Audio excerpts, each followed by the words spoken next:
Greetings, psychology instructors and the fabulous Kit Yarrow.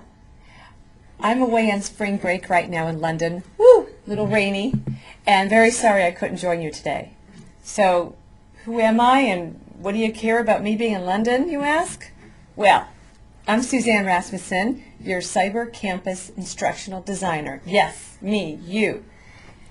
And what that means exactly is I'm your cyber physician, or I'm the person that works with you on designing and developing your cyber course. So what the heck does that mean? I'll tell you. Let me throw this away. Whoop. Well, this is what it's about. So every time you teach a course at GGU, as all of you are doing or have done, you also are allowed or have the option to have an online companion course. Yes, that's where I come in. So imagine you can have your online companion course do some of the work for you. Yes, I am so serious.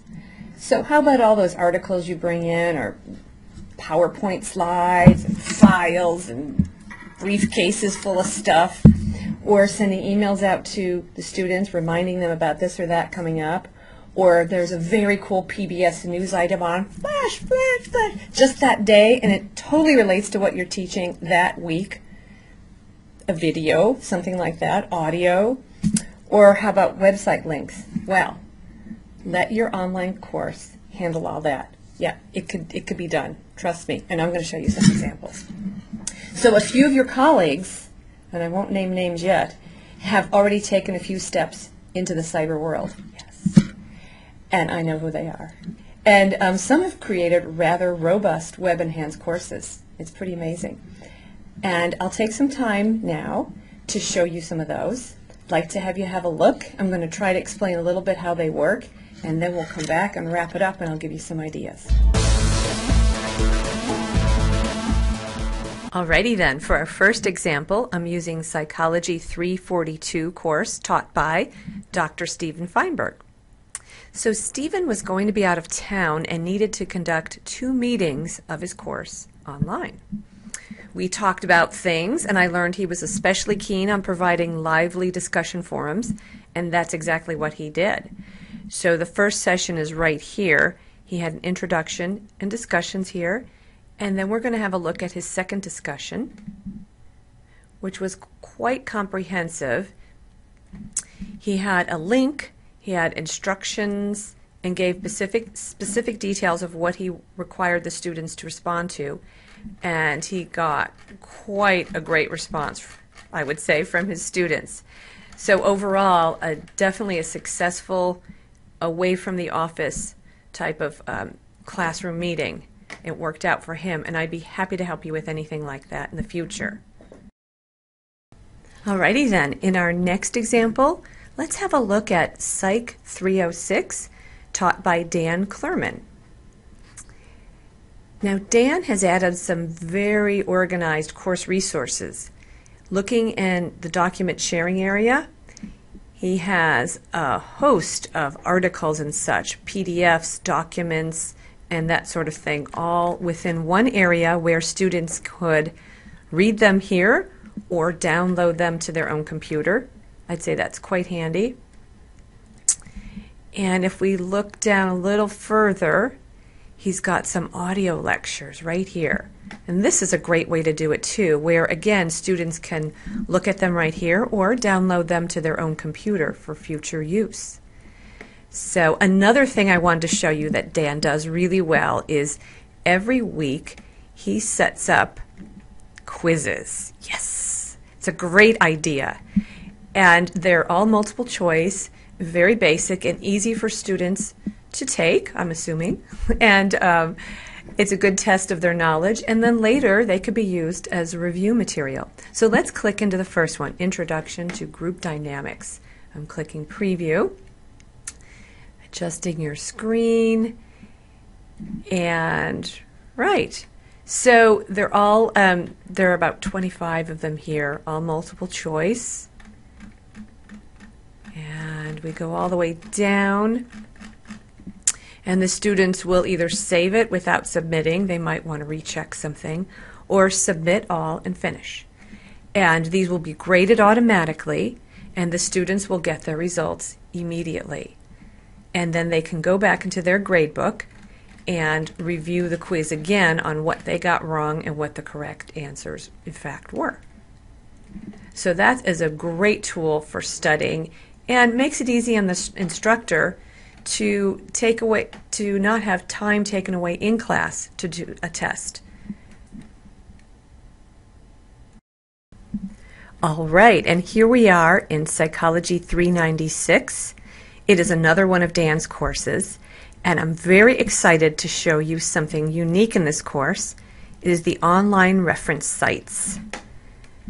So let me arrange it, and here we go. It's a list of terms or concepts with external links and which go directly to those sites, and a brief explanation, and even, check it out, a video right here. Is that great or what? So, and it goes on, and it's divided very nicely alphabetically.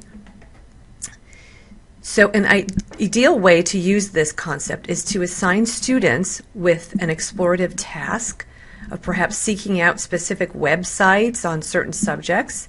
The students then add the information and the links themselves for the benefit of the entire class. So I think Dan works this really well.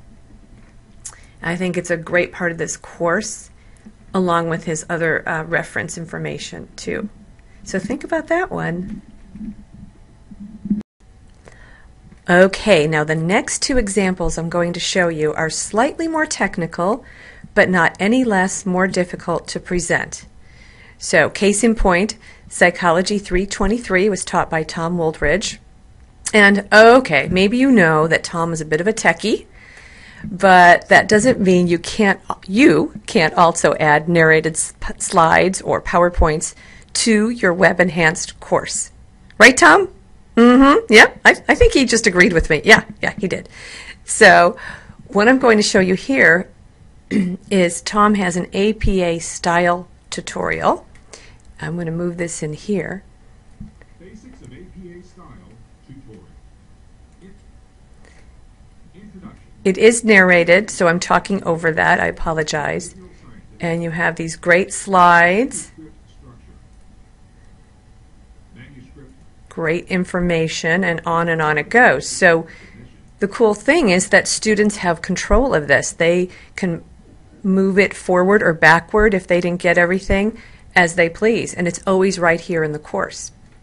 I'm going to click that off and show you what he did. He also sort of supported that with a website, a web link, that's what this icon represents, to the APA style guide itself. It opens in a separate window, and actually what it is our library site. And there's Therese right there. And so it goes right to it with more information and more resources for students. I just think that's fantastic. Students today just have it so much more easy than I did. Anyway, great job, Tom. And I'm going to move on to another one of Tom's examples. So stay tuned. Okay, then now on to our last example. This is Psychology 320, also taught by Tom Wooldridge. And looking at all this material, it is really hard to believe that this is a web-enhanced course I'm in. I mean, really, I wonder if Tom actually shows up for class. I mean, why would you? You have all this good stuff up. So, yeah, this is really well done. This is what I wanted to show you because I think it is a super example of using video in your course for an actual purpose, not just for decoration and not just to say, oh, look, I put video in my class. He actually had a purpose, and that is for those who could not make the midterm. He provided a video which they need to write a paper about, as is explained here.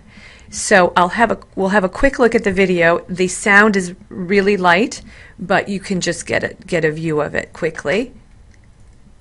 And it comes in here. There we go.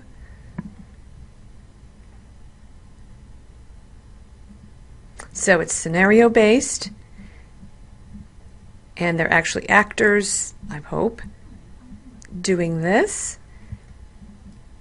And it goes on a little bit. See if I could go faster.